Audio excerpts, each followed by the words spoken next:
사람들이 마음을 많이 움직인 게 그 마지막 토론의 2분간의 그 마무리 발언이 상당히 큰 화제가 됐거든요. 예. 그 이순신 장군도 얘기하시고. 그게 5월 2일 밤이었는데요. 네네. 그건 TV 토론이 마지막 토론이니까 오늘 이게 유일하게 아마 국민들한테 이제 알릴 수 있는 네네. 마지막 기회다. 예, 마지막 기회라고 생각하고 그래서 제가 평소에는 토론할 때 제가 시간을 좀 빨리 써버리는 스타일이에요. 네네. 초반에. 네, 초반에 막달리시더라고요. 첫 번째 발언하실 후보자는 가볍게 손 들어주시면 제가 지명을. 존경하는 국민 여러분. 10분 8초 남아 있습니다. 10분 59초, 9분 14초, 7분 17초, 3분 32초입니다.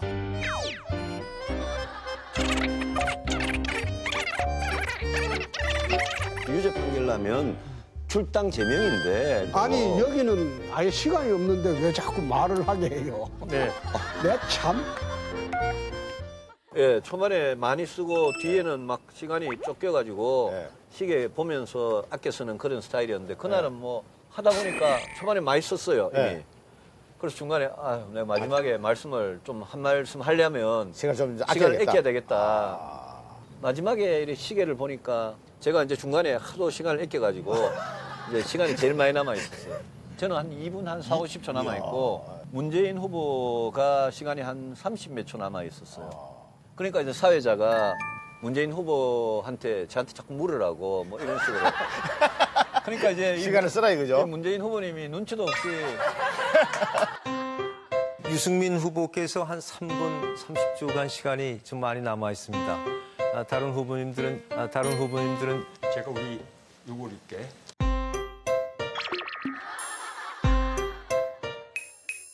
예, 저는 시간을 이제 아껴놨다가 네. 다른 사람들 시간 다 쓰고 나면 네. 제 이야기를 좀 드려야 되겠다 싶어서. 근데 문재인 후보가 옆에서 막 계속 단답형으로 말을 길게 하라고 뭐 이것도 묻고 저것도 묻고 이러길래 제가 계속 짧게 짧게 그냥 아닙니다. 뭐 예. 뭐 이런 식으로 짧게 자르고. 어떻게 생각하십니까?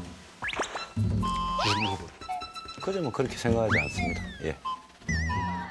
말씀해 주시죠. 예, 뭐 저는 희망을 갖고 있습니다. 예, 그렇게만 답변드립니다. 오 후보님 시간이 초과됐네요 벌써.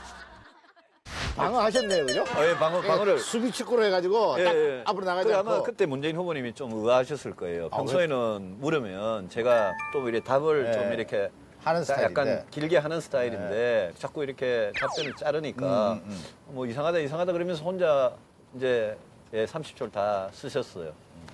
그리고 2분 몇 초 남아있길래 네네. 제가 사실 드릴 말씀이 있어서 시간을 좀 이렇게 아꼈다 그러면서 이제 말씀을 드렸죠. 바른정당 의원 13명이 오늘 집단 탈당한 뒤 홍준표 자유한국당 후보 지지를 선언했습니다.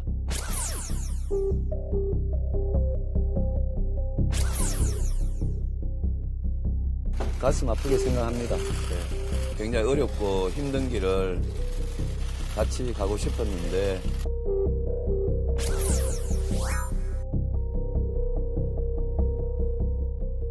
바른정당 유승민 후보는 대구와 경남, 서울을 찾아 대선 완주 의지를 거듭 밝히며 총력 유세를 이어갔습니다.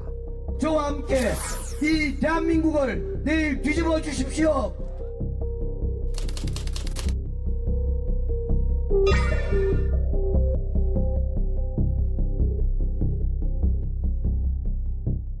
예, 제가 오늘 좀 국민들께 드리고 싶은 말씀이 있어서 시간을 조금 아꼈습니다.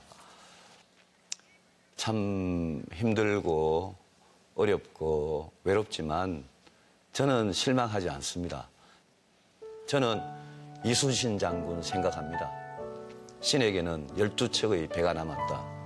저는 많은 국민들께서 지켜보고 계시고 국민들께서 손을 잡아주시면 제가 이 개혁 보수의 길을 계속 가보고 싶습니다. 꼭 좀 부탁드립니다. 이제 13분이 탈당을 했는데 저는 뭐 그분들이 어떤 생각으로 이제 새누리당에서 나왔고 또 어떤 생각으로 자유한국당으로 돌아가셨는지 저는 뭐 비교적 아는 편이고 또 정치가 현실인 측면도 있으니까 현실적으로 생각해 보면 뭐 바른정당의 미래라는 게 굉장히 어두워 보였겠죠. 그래서 저는 그거 이해합니다. 이해하고 제가 뭐 비난을 하거나 그럴 생각 전혀 없고.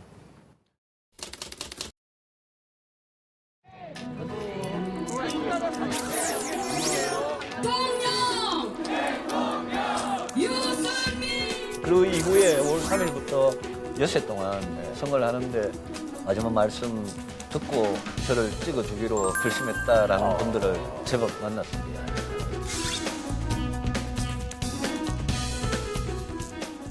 근데 저 홍준표 후보께서 우리 저 유 의원님은 금수저다.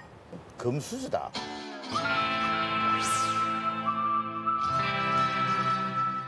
제가 태어난 거는 대구의 그 철순의 집이라고. 철수 집에서요? 철순의 집. 아. 예. 안철수가 아니고.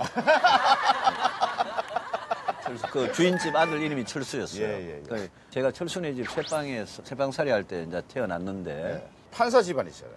근데 이제 아버지가 워낙 시골에 예. 이 빈농 집안의 막내로 태어나셨는데 아버지가 이제 판사가 되니까 대구서 작은 집에 사는데 온 집안에 이제 사촌들이 예. 이제 전부 다 대구에 학교를 하러 저희 집에 와서 다 지냈어요. 또 이제 어떨 때는 뭐 한 10명 같이 조그만 집에 살고 이랬는데 이제 판사 월급으로 넉넉하게는 못 살았죠. 예. 아버님께서 이제 판사를 하시다가 이선 국회의원을 하셨더라고요. 아버지는 85년에 정치 시작하셔가지고 88년하고 92년 두 번 하셨는데요. 예. 8년 해보시더니 나는 정치 못하겠다. 이래 아예 딱 그냥 접으시고 안 하셨어요. 그 아버지 정치 안 하시면서 우리 가족들이 전부 다 또 만세 불렀죠. 뭐 아니 누가 집안에 정치하는 사람 한 사람 있으면 진짜 괴롭거든요. 그럼요. 아버지 정치할 때도 선거 때마다 저도 많이 도와드렸습니까? 뭐 보름이고 한 달이고 휴가 내고 내려가서 그 이제 선거 때 아버지 도와드린 경험이나 이런 거 있지만 그거야 뭐 그렇죠. 본인이 직접 후보로 뛰는 거 하고야 뭐 완전 이거는 뭐 천지 차이니까. 그러면 그때 당시 또 먹방이 있었습니까? 후보분들이 이제 재래시장 찾아가면 뭐 그러면 옛날에는 먹방 별로 없었어요. 옛날엔 이래 악수만 하고 가고 이러지 직접 먹는 거 찍고 이런 거 별로 없었는데 그게 요즘은 이제 요즘 좀 뭐 그런 것 같아요. 예. 잘 드시더라고요.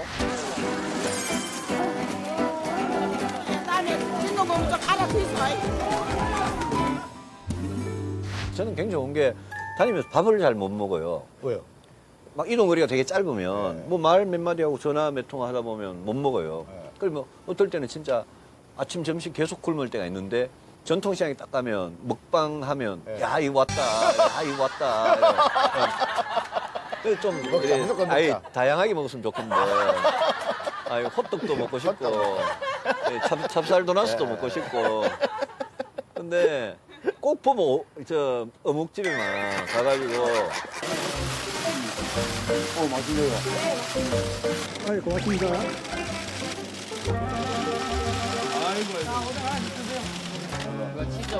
아, 치즈 어묵. 치즈 어묵이랍니다. 아, 그래요?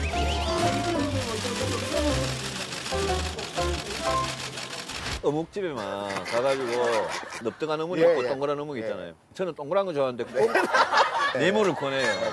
그러고는 그 더워 죽겠는데 그 뜨거운 국물을 꼭 마시라고. 현디거든요. 그거 굉장히 뜨거운데 빨리 마시라고 또 가야 되니까 또 남기고 버릴 수도 없잖아요. 그래서 제가 이제 어묵 참 좋아하는데 선거 한 번 끝나고 나면 이제 어묵을 좀 덜 먹게 되고 저는 부탁하죠. 야, 오늘 어묵 말고 순대 떡볶이 집에 좀 세워라. 아니 그걸 저 보좌관님들이 다 그렇게 조절을 해줘요? 아니 조절이 잘 안 돼요. 왜냐하면 보통 사진 찍는 분들이 와서 또 딱 대놓고 그냥 서민적인 음식. 예. 심지어 어떨 땐 밑반찬 집에. 밑반찬 밥을 먹고 먹어야 되는데. 밥도 없이. 밥도 없이. 막 젓갈 같은 이번에 사진 잘못 찍혔다고 계속 먹으러 가는데. 밑반찬을 계속 계속 이제 사진 잘 나올 때까지.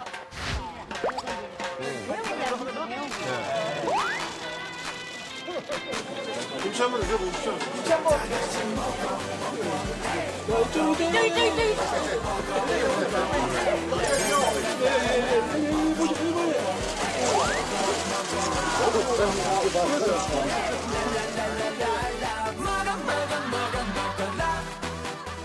경제학과 졸업하시고 예. 미국에서 박사학위 예. 받고 들어오시고 예. 근데 어떻게 하다가 정치에 또 입문을 하시게 된 겁니까? 제가 이제 경제학 공부를 하고 KDI라는 연구소에 87년에 예. 겨울에 이제 돌아왔는데 주로 이제 경제 정책에 대해서 자문하고 이런 건데 97년, 98년에 이제 뭐 외환 위기죠. 예. 뭐 IMF 위기라고 그런. 정부가 긴박한 외환 위기를 수습하기 위해서 IMF 즉 국제통화기금의 긴급 자금 지원을 요청하기 결정했습니다. 우리 경제가 이러한 상황에 이르게 된 데 대해 대통령으로서 책임을 공감하면서 무엇라 죄송하다는 말씀을 드려야 할지 모르겠습니다. IMF 위기 겪으면서 경제학자로서 뭐라 그럴까요?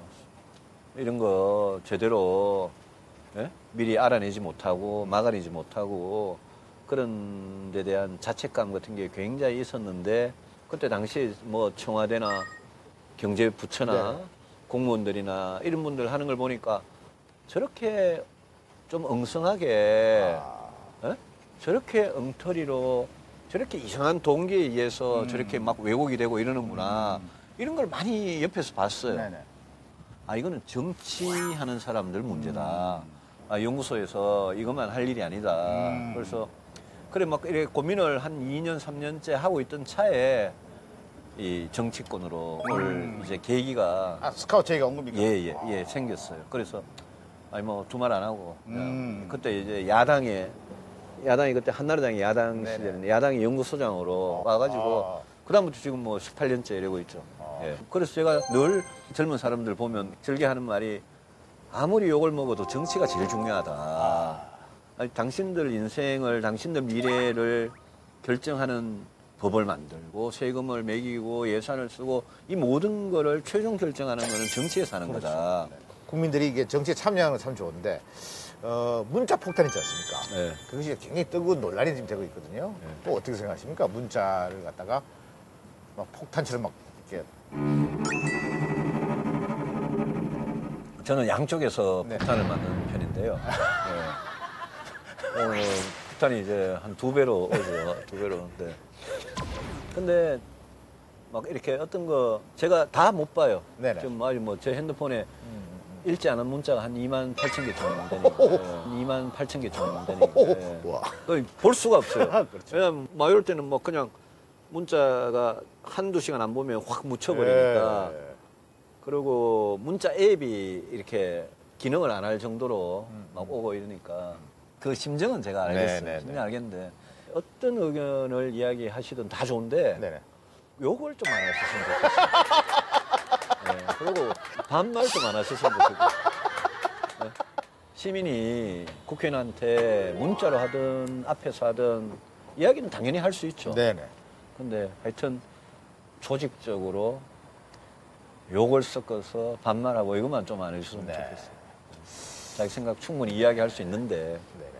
알겠습니다. 그 16대 대통령 그 선거 때는 이해창 후보를 그렇죠. 캠프에 계셨고 또 17대는 박근혜 후보 쪽에서 이렇게 운동을 하셨잖아요. 그래서 사람 보는 눈이 좀 없다. 사람 보는 눈이 좀 없다.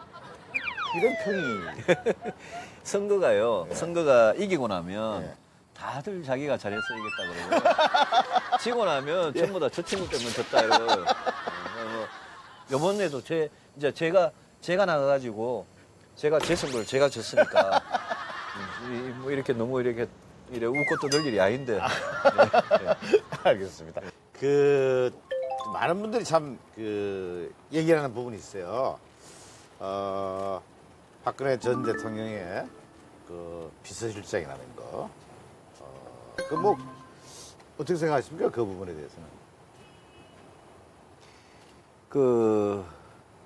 아직도 이제 저한테 특히 이번에 문재인 대통령, 문재인 후보 시절에 네네. 문재인 후보와 더불어민주당 네네. 이쪽에서 이제 저를 제일 공격하는 게 너도 박근혜 정부 탄생에 대해서 책임이 있지 않느냐.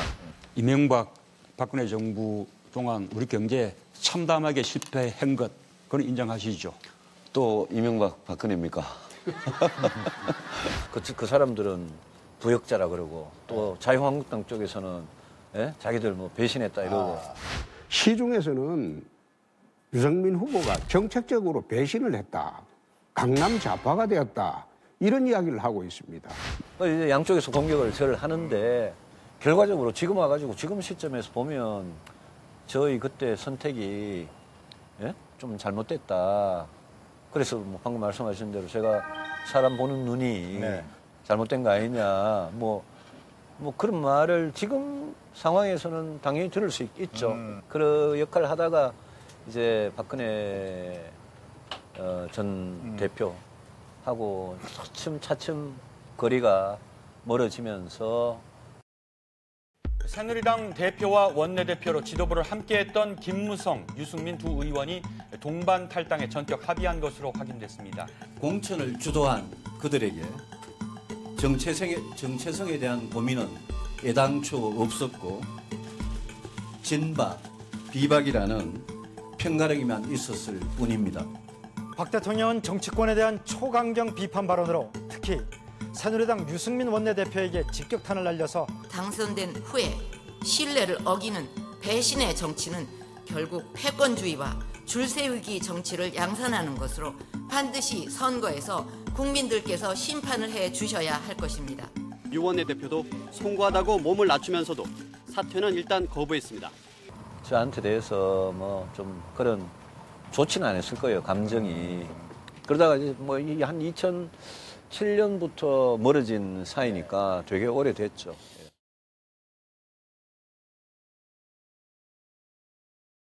그러면 지금 이제 그 재판을 받고 계신데, 예.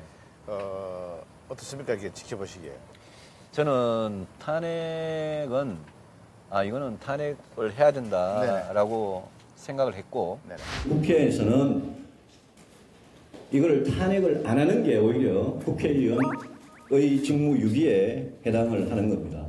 다만 대통령에 대한 구속수사, 구속기소의 여부에 대해서는 대통령의 국가 지도자의 어떤 품이나 나라의 품격이나 이런 걸 생각해서 저는 수사, 기소는 재판받을 때까지 불구속으로 했으면 좋겠다, 이런 생각을 가지고 있습니다. 제가 이 탄핵에 찬성하는 것 때문에 앞으로 제가 정치적으로 탄압을 받고 뭐 피해를 받고 불이익을 받는 이런 거는 제가 감수를 했어요. 그런 거 받을 수 있겠다. 그리고 이번 대선 과정에서도 뭐 저는 많이 힘이 들었고, 구속된 상태에서 재판을 받는 모습을 지켜보는 제 마음은 굉장히 이래 착잡하고 안타깝고, 이 사건이 처음 터졌을 때 작년 10월이죠. 10월에 이화여대 그 부정입학 그 사건 터지고, 또 모 언론사에서 그 PC, 태블릿 PC에 있는 거 공개하고 이러면서 사건이 터진 거 아니에요. 저는 여러 번 그 대통령 본인이 진실을 제일 잘 아시니까 알고 있는 진실을 국민들 앞에 정말 고해성사하듯이, 사법적인 이거는 둘째 문제고, 진실을 국민 앞에 이야기하고 정말 진심으로 용서를 구하고 잘못에 대해서 정치적인 그런 책임을 지는 모습을 다 보여주셨더라면 이렇게까지는 안 됐을 거다라고 지금도 생각하고, 재판은 이제 마지막 절차에 들어간 거여서, 그죠? 정치적으로는 파면당하고 탄핵을 당했으니까 재판에 들어간 그분의 모습을 보면서 좀 작년 가을부터 지금까지의 상황이 이렇게 할 수밖에 없었냐, 그런 좀 생각이 나요. 그럼 좀 안타까움이 많이 드신다. 아직도 계속.